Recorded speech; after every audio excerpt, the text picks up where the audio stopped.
Hello and welcome to my channel. Today we'll talk about how to DM for groups of varying sizes. This will be part 1, small groups. As an aside, I would not recommend running games for groups smaller than 4 people unless it's for a one-shot. These tend to have balancing issues that are hard to navigate.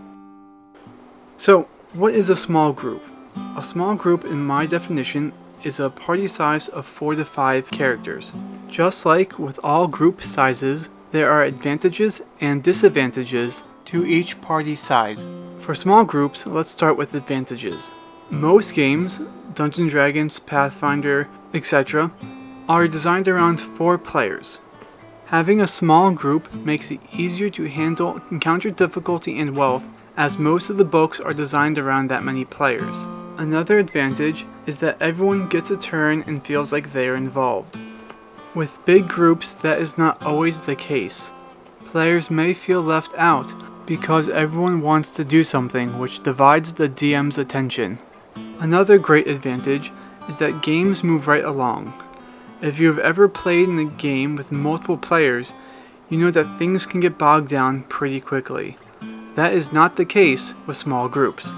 While there are some great advantages for small groups, there is also some disadvantages.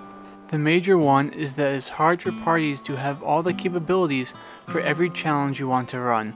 For example, you may have this really cool dungeon laid out, but if your party does not have a rogue, it may be hard for them to do it. This makes some cool encounters you want to run not viable for that party. Another disadvantage to small groups is the flow of ideas. We've all heard 2 heads are better than 1. However, a small number of players means you have less ideas flowing to help you solve a given problem.